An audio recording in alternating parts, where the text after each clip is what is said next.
आपने कहा कि हम आपको यहाँ की नागरिकता देंगे, आप यहाँ की सफाई करिए। महामारी से बहुत लोगों को बीमार हो गए, वो बेचारे गरीब, 1957 में देश की क्या हालत थी, उन्होंने नौकरी करना शुरू कर दिया, कहा कि आप यहीं रहिए, वो रहने लगे। लेकिन आप झूठ और बक्कारी में इसलिए कह रहा हूं कि जो लोग जम्मू कश्मीर में आज ये दावा करते हैं, और महात्मा गांधी को मुझे नहीं पता 1946 में जब उन्होंने ये स्टेटमेंट दिया कि भारत विभाजन हो रहा था, तो उन्होंने कहा कि पूरे देश में अगर मुझे कहीं हिंदू मुस्लिम की रोशनी नजर आती है तो जम्मू कश्मीर में नजर आती है। बापू, मुझे पता नहीं आप चश्मा लगाए थे या नहीं लगाए थे, आज पूरे भारत में सिर्फ हिंदुओं का सबसे ज्यादा कत्लेआम ऑफिशियली, कॉन्स्टिट्यूशनली, लीगली अगर कहीं हो रहा है तो वो सिर्फ एक राज्य है जिसका नाम है जम्मू कश्मीर।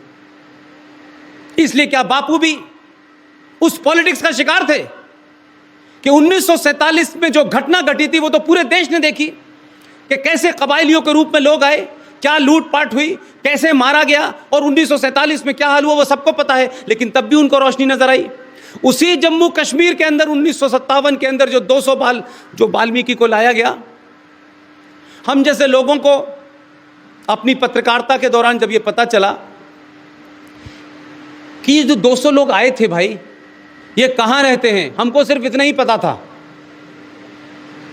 हम जब उनसे मिलने गए तो उनके खानदान में एक लड़की जिसका नाम सीमा गिल है, 22 साल की बच्ची थी, वो हमसे मिली। तब पता हमको चला कि जम्मू कश्मीर राज्य में वो कोई पिछले 4-5 उनकी पीढ़ी है, 57 से 2.5 लाख उनकी गिनती है।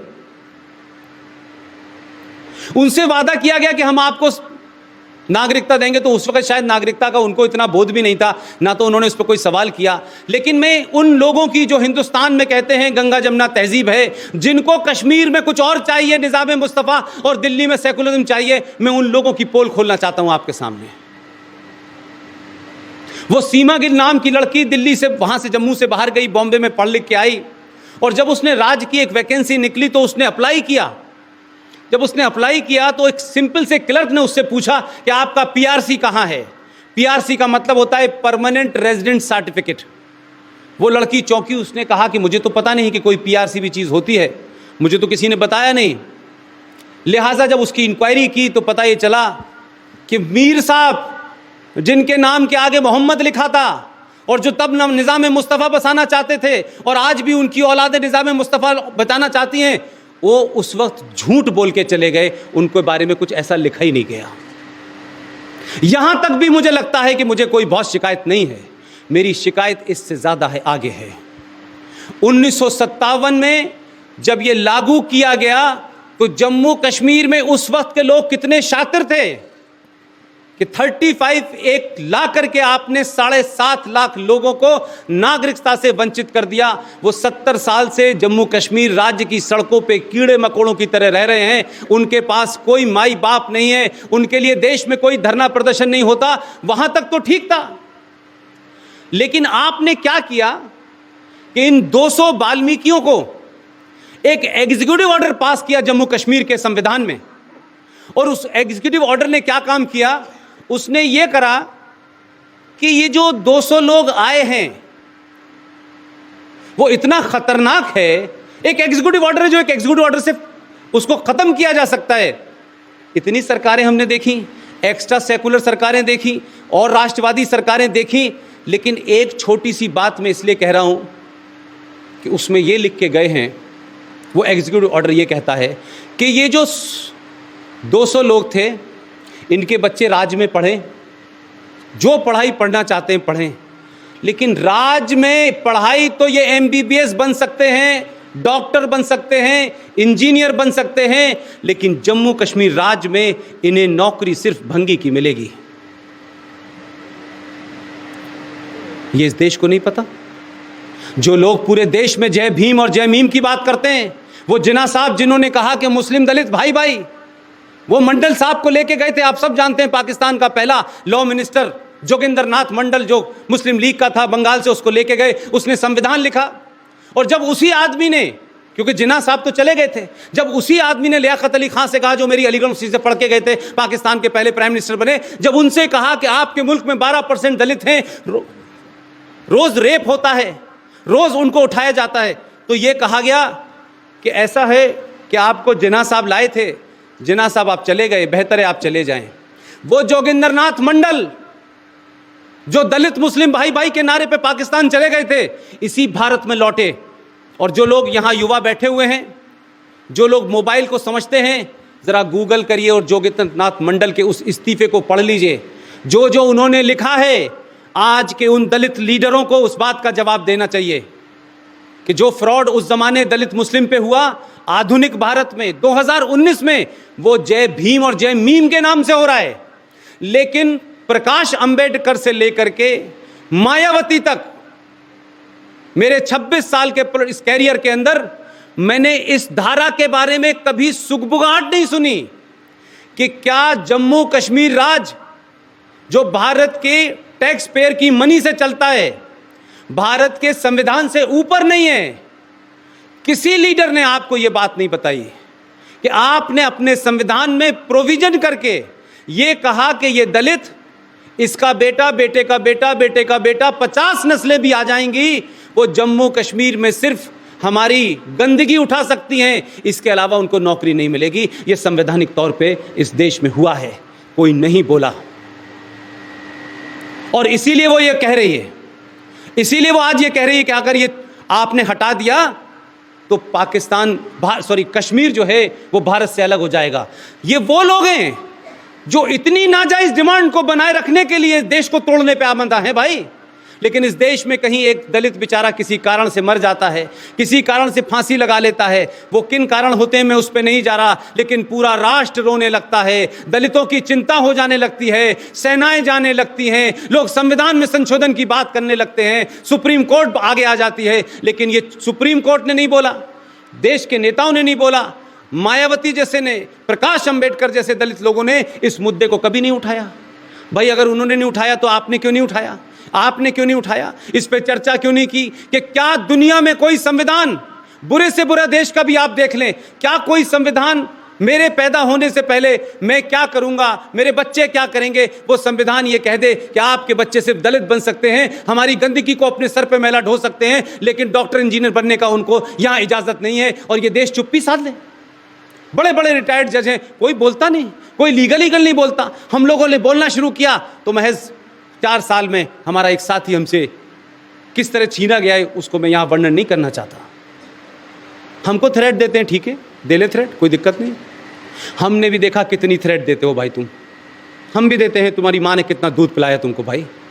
हम भी इस बात के लिए चैलेंज है कि हम जम्मू कश्मीर में नहीं, इस धारा को खत्म होगा जब तक हम जैसे लोग मौजूद रहेंगे, आप जैसे लोग मौजूद रहेंगे। ये धारा हर हालत में खत्म होगी। इसमें अगर मगर तो हो सकता है, कुछ देर तो हो सकती है, सुप्रीम कोर्ट टाल सकती है। मेरा दावा है इस कोर्ट के बारे में, मेरा दावा है, उसकी मैंने इतनी स्टडी की है कि सुप्रीम कोर्ट कुछ भी चाले, सरकार कुछ भी चाले, ये धारा इस देश में रह नहीं सकती। सिर्फ डिले जरूर हो सकती है जो मेरे हाथ में नहीं है। जो पाकिस्तान पूरी दुनिया में इस्लाम का ठेकेदार है, इस्लाम के नाम पर जहां भी कुछ होता है वो तो बात ठीक करता है कि कुरान मजीद जो है, अगर आपने कुरान पढ़ा हो तो कुरान के अंदर नेशन स्टेट का कंसेप्ट नहीं है। कुरान नेशन को नहीं मानता है, कुरान किसी बाउंड्री के अंदर नहीं बना हुआ है। कुरान के हिसाब से अगर कोई मुसलमान मंगल ग्रह पे भी रह रहा है, ये कुरान को कोड करके कह रहा हूं मैं, दुनिया में जहां कहीं कोई मुसलमान रह रहा है, उस मुसलमान के प्रति, उस मुसलमान का दर्द, उसकी तकलीफ हर उस मुसलमान की है जो दुनिया में दूसरी जगह रह रहा है।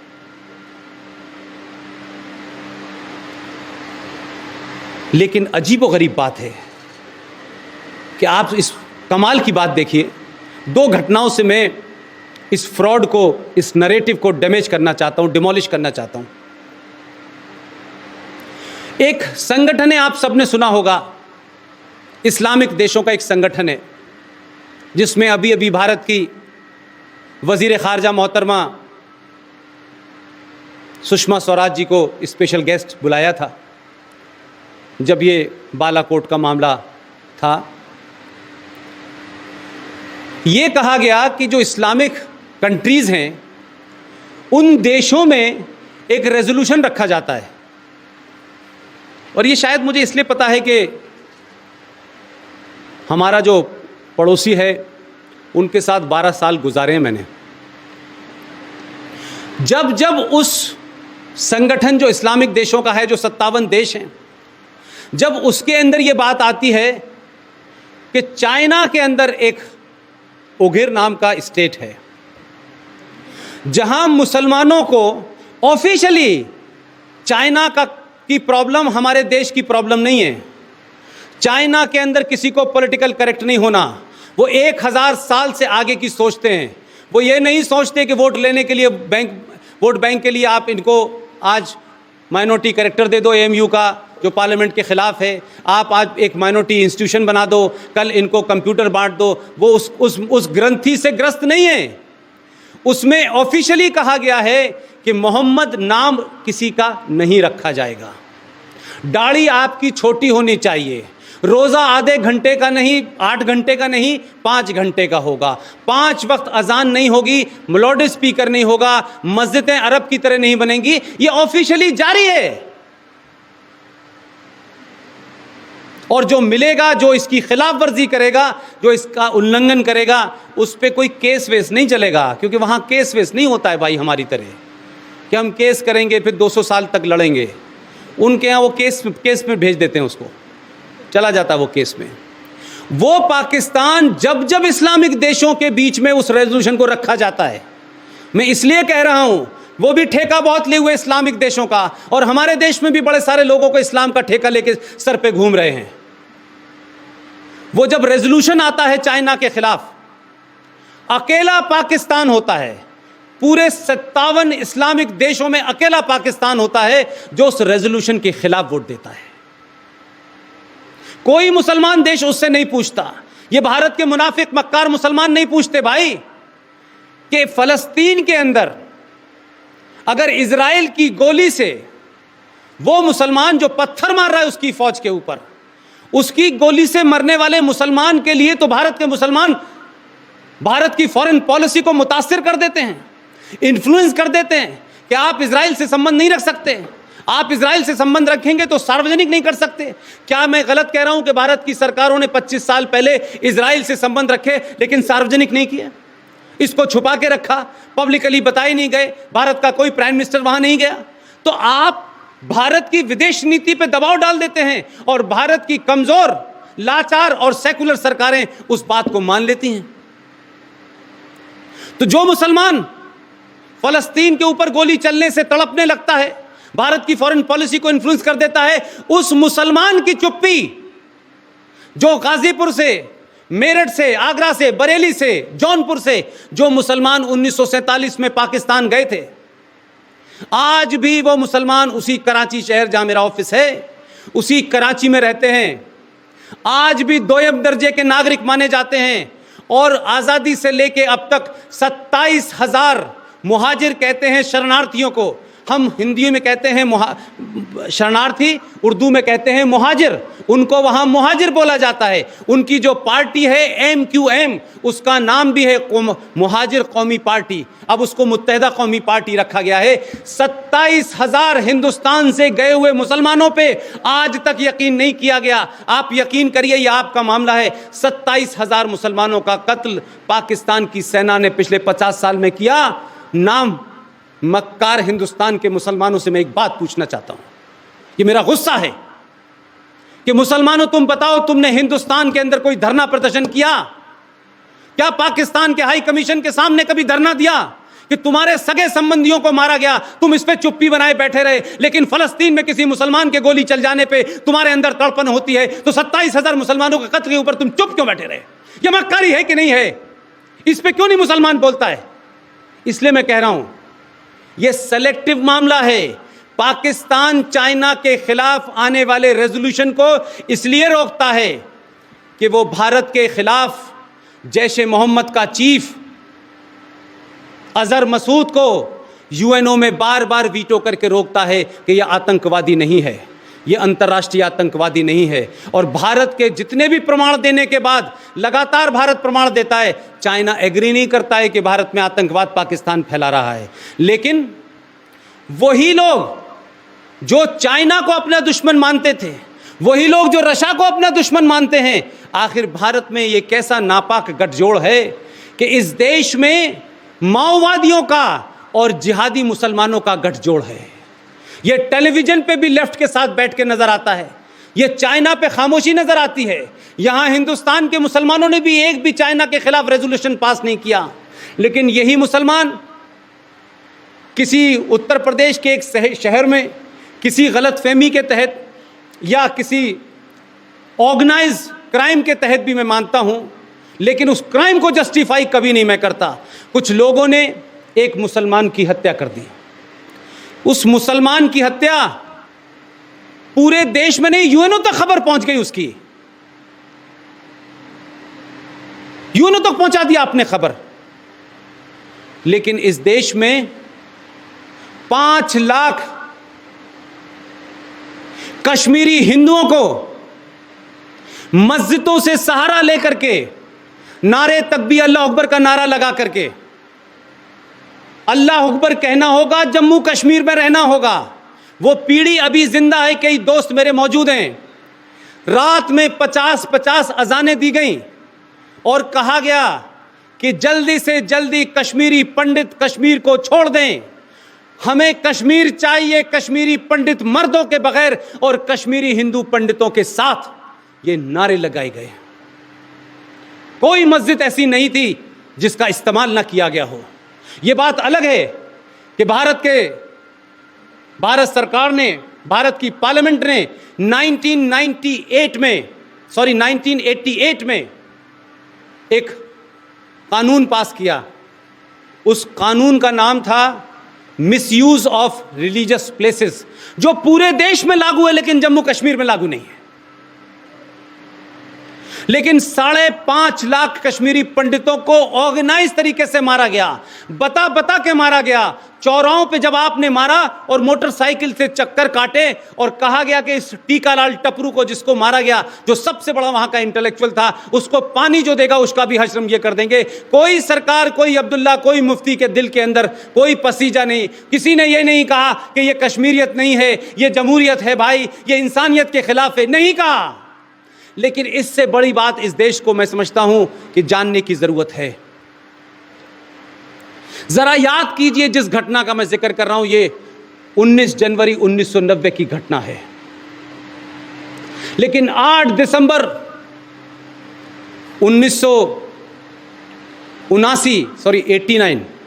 89 में भारत में किसकी सरकार थी?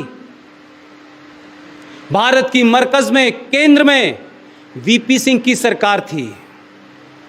और बड़ा आरोप लगता था भारत के हिंदुओं के ऊपर, भारत के सिस्टम के ऊपर, भारत की राजनीतिक दलों के ऊपर, इवन सेकुलर पार्टियों के ऊपर भी आरोप लगता था कि आपने भारत के मुसलमान के ऊपर आप यकीन नहीं करते हैं, आपको भारत के मुसलमान के ऊपर डर और शक है, और यही वजह है कि भारत में तमाम मिनिस्टर्स बने लेकिन भारत के अंदर होम मिनिस्टर कभी आपने मुसलमान नहीं बनाया। ये मैं सुनता रहा हूं। 8 दिसंबर 1989 को भारत के अंदर पहला मुस्लिम गृह मंत्री बना ये मुनाफिक,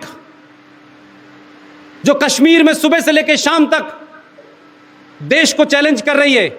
इसके वालिद का नाम था मुफ्ती मोहम्मद सईद। 8 दिसंबर को वो मुख्यमंत्री बनता है। 8 दिसंबर 1989 को, और 19 जनवरी 1990 में ऐसा क्या हो गया भाई?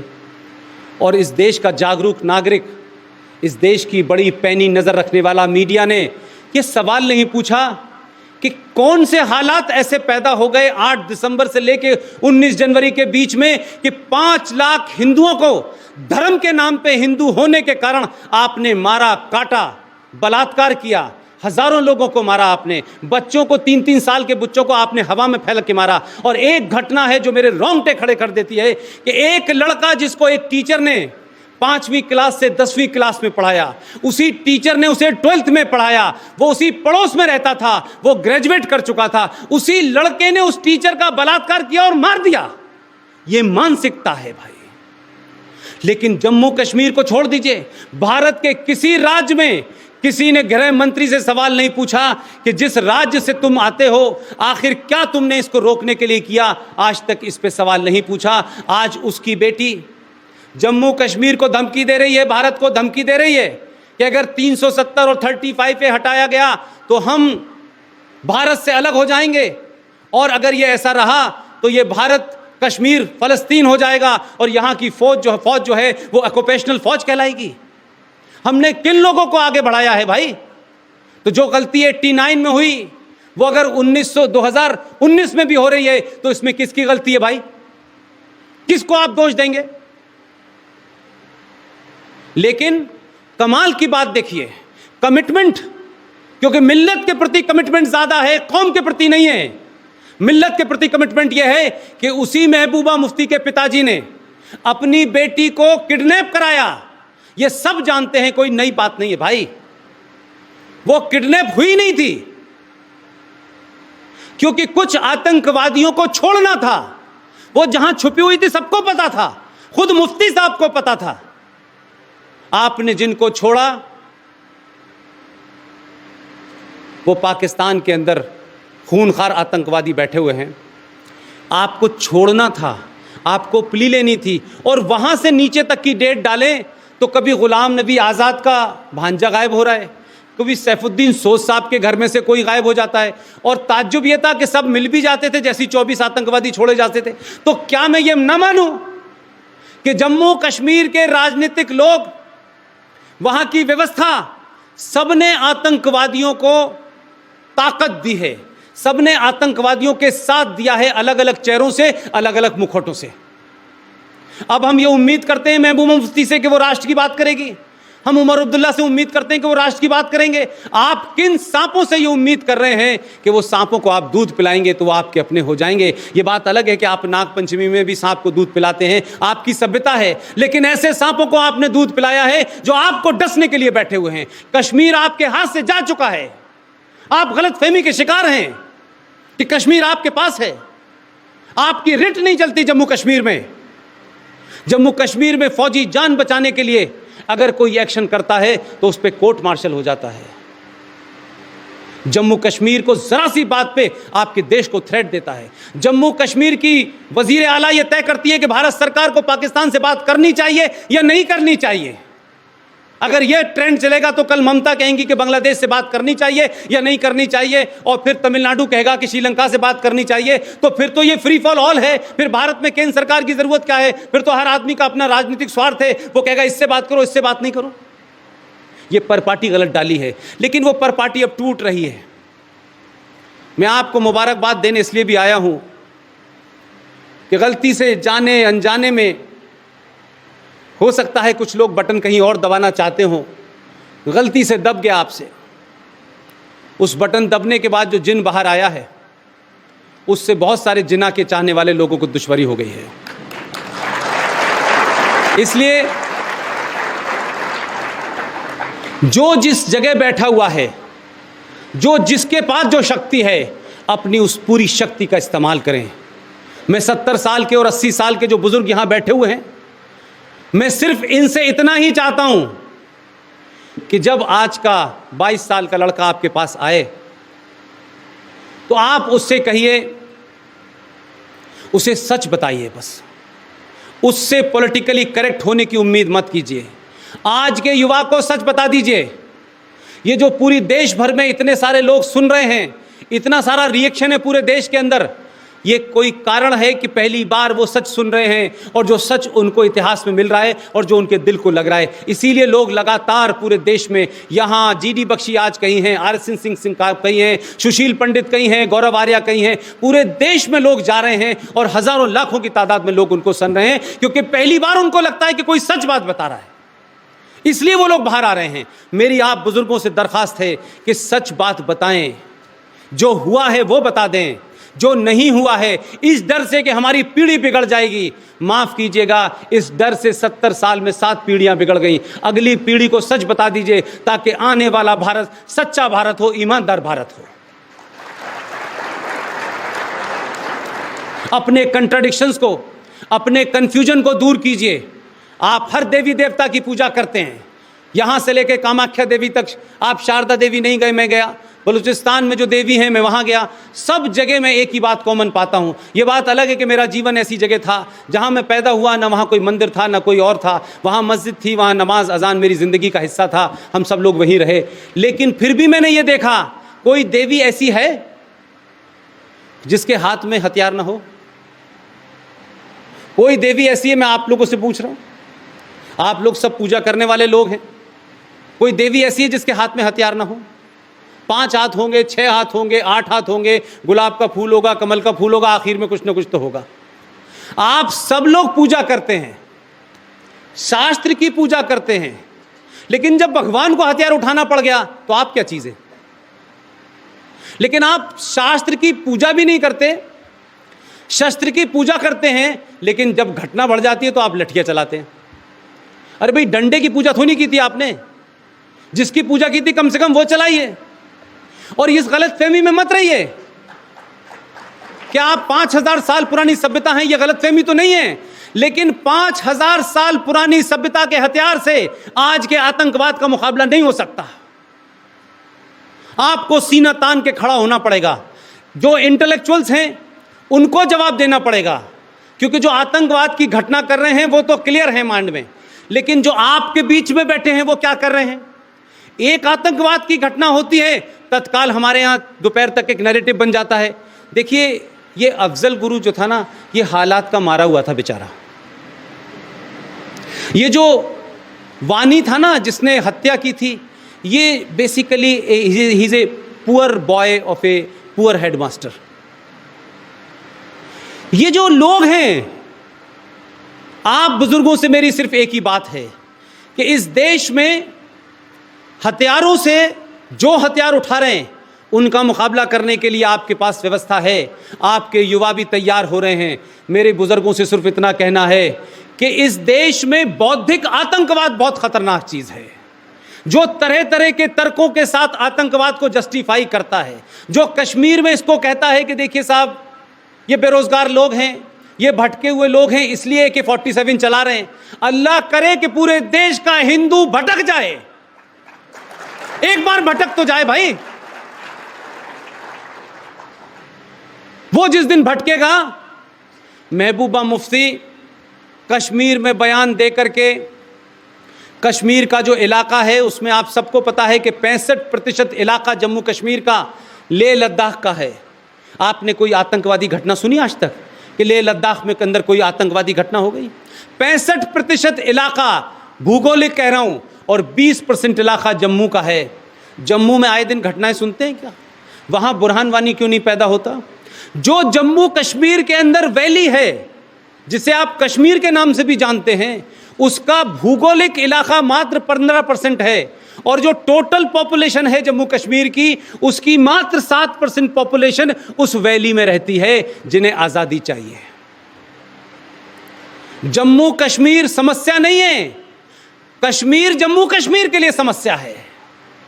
ये 7% लोग जिनके हाथ में पूरी सत्ता है, क्योंकि वैली के लोगों की गिनती विधानसभा में इतनी है कि वही तय करते हैं कि मुख्यमंत्री हमारा होगा, और वो तो यहां तक तय करते हैं कि मुख्यमंत्री भी होगा, हिंदू तो होगा नहीं, हमारे यहाँ शिया भी नहीं होगा, सिर्फ सुन्नी मुसलमान बनेगा जो वहाबियत में यकीन रखता है। लेकिन कश्मीरियत की चादर पहन करके हिंदुस्तान की सरकारों को मूर्ख बनाने का काम पिछले कई साल से चल रहा है, और हम लगातार मूर्ख बन रहे हैं। तो हिंदुस्तान में जो जिहादियों का और माओवादियों का गठजोड़ है, जिनका एक ही एजेंडा है, जो ये मानते हैं कि जिन लोगों को गलत फहमी है कि गज़वाए हिंद हथियारों से भी आएगा, इस देश में लैंड जिहाद के बारे में कम पता है। जम्मू कश्मीर राज्य में एक कानून लाया गया जिसका नाम था रोशनी कानून। उसके तहत इस बात की इजाज़त दी गई कि जम्मू के जिस भी इलाके में, जम्मू के जंगलों में अगर किसी की प्राइवेट ज़मीन भी होगी, अगर उस पर कोई बकरवाल मुसलमान उस पर अपना कब्जा कर लेता है, तो पुलिस को आदेश था कि आप खाली नहीं करा सकते। वो जायज़ है उसका कब्जा। हमारे साथी अंकुर शर्मा ने सुप्रीम कोर्ट में चैलेंज किया इसको। आप सोचिए कि हमारी पीढ़ी इन गलत कामों को जो हमारे पूर्वजों ने होने दिया, जो सरकारों ने होने दिया, हमारी बची हुई थोड़ी बहुत जिंदगी है उनको रिवर्स कराने में चली जाएगी, तो आगे की लड़ाई कौन लड़ेगा? इसलिए मैं चिंता में हूं। हम तो लड़ रहे हैं। उस रोशनी एक्ट को हटाने के लिए सुप्रीम कोर्ट जाना पड़ा, तो सुप्रीम कोर्ट में जस्टिफिकेशन देना पड़ा। और क्या झूठ मक्कारी है साहब। ये कहा गया कि हमने कहा इनके पास ज़मीन नहीं है, गरीब लोग हैं, लिहाजा इनको आप ज़मीन दे दीजिए, लेकिन इनसे मार्केट रेट लीजिए। तो जब हमने पूरा डाटा निकाला तो पता चला कि जो ज़मीन 1 लाख रुपए गज़ है वो 5 रुपए गज़ में दे दी गई। अब वो कानून बनेगा, कब बनेगा, नहीं बनेगा, सुप्रीम कोर्ट अपने हिसाब से काम करेगी, लेकिन ऐसे ऐसे प्रोविज़न करे गए हैं जम्मू कश्मीर में जिसकी वजह से जम्मू कश्मीर में आतंक जो है वहाँ का हिस्सा बना हुआ है। और आतंकवाद, वहाँ की सारी लीडरशिप, सारे पॉलिटिकल लीडर उस आतंकवाद को जिंदा रखना चाहते हैं कि जो चीज़ संविधान के अंदर में सुप्रीम भारत से नहीं ले सकते, जो भारत की सरकारों को नहीं डरा सकते, वही लोग उन आतंकवादियों को आगे करते हैं, वही उनको शय देते हैं, वही उनको पैसा देते हैं, वही उनको प्रोटेक्ट करते हैं। लिहाजा कश्मीर में ये कहें कि आपने 10 आतंकवादी मार दिए, 20 आतंकवादी मार दिए, ये किस्सा ख़त्म नहीं होगा जब तक कश्मीर के अंदर बालाकोट जैसे 10 इंटरनल स्ट्राइक नहीं होंगे। इसलिए बालाकोट में स्ट्राइक हुआ क्योंकि आपको टारगेट पता था। इस देश में 500 कश्मीर पहले बन चुके हैं। मैं बार बार कहता हूं, सेना पाकिस्तान पे जाकर के अटैक कर सकती है, बालाकोट में भी कर सकती है, रावलपिंडी में भी कर सकती है। और जो देश इस बात से बार बार आपको डराता था कि हम न्यूक्लियर स्टेट हैं, अगर सीमा क्रॉस करने की कोशिश की, अगर आपने सरहद क्रॉस करने की कोशिश की तो फिर हमारे पास न्यूक्लियर बम है। ये न्यूक्लियर बम की धमकी उस दिन समाप्त हो गई जब इस्लामाबाद से मात्र 90 किलोमीटर दूर बालाकोट में, जो खैबर पख्तूनख्वा के अंदर है, जो पाकिस्तान के प्रोटेक्टेड जोन के अंदर है, वहां जाकर के भारतीय सेनाओं ने बमबारी की और पाकिस्तान का बम फ्रिज में रखा रह गया।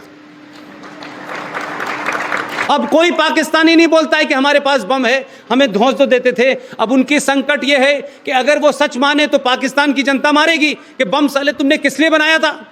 और अगर कहते हैं कि नहीं आया तो मजबूरी ये हो रही है कि आपने 1.5 महीने से आपने एयरपोर्ट बंद कर रखे हैं। तो जब आपके यहाँ बम धमाका ही नहीं हुआ, कोई मरा ही नहीं, भारत झूठ बोल रहा है, तो 1.5 महीने से आपने भारत पाकिस्तान के जितने भी एयरफोर्स के आपके हवाई अड्डे सब बंद थे। तो ये किस लिए बंद कर रखे थे? तो सच बोलने भी मारे जाएंगे और झूठ बोलने में तो मारे जा रहे हैं। तो बालाकोट में तो आपको पता है, लेकिन आपके देश में अगर रोज भी, पूरे देश में रोज भी इन देशद्रोहियों, इन गद्दारों, इन आस्तीन के सांपों के खिलाफ अगर हर दिन भी 10-10 एयर स्ट्राइक होगी, तब जाकर के ये समस्या खत्म होगी, इससे पहले नहीं हो सकती। लेकिन मैं बार बार एक बात आप सबसे कहूंगा, सेना का काम है, जो बॉर्डर से उस तरफ आएगा वो जिंदा नहीं जाएगा। लेकिन इस देश के अंदर जो हो रहा है, इस देश के पड़ोस में आपके जो लोग रह रहे हैं, जो लोग 450 किलोमीटर दूर, 300 किलोमीटर दूर से चल के अपने देश से आते हैं और आपके देश के अंदर जम्मू कश्मीर में जाके 1 लाख बस जाते हैं, वो बॉम्बे में जाके बस जाते हैं, वो मध्य प्रदेश में, उत्तर प्रदेश में, दिल्ली में बस जाते हैं, उनकी चिंता करना आपकी जिम्मेदारी है। यह मत समझिए कि इंटरनल सिक्योरिटी और आंतरिक खतरों की जिम्मेदारी सिर्फ पुलिस की और आईबी की है। आईबी कुछ नहीं करेगी। आईबी नहीं पूछेगी कि आपके पड़ोस में जो आदमी ने कल जाके झोंपड़ी बसाई है ये कौन आदमी है। आपकी जिम्मेदारी है कि आप इसकी इत्तला दें कि यह आदमी पिछले 15 दिन से यहाँ झोंपड़ी डाल के रह रहा है और क्यों रह रहा है और क्या वजह है, कहां से आया है, यह आप नहीं करते। इसलिए इंटरनल स्ट्राइक में आपकी भूमिका बड़ी है, तब सेना और पुलिस कुछ करेगी। आप अपनी भूमिका को ध्यान में रखें, तब ये इंटरनल जो हमारे आतंकवाद की बात है, इंटरनल चैलेंज की बात है, वो जबरदस्त है।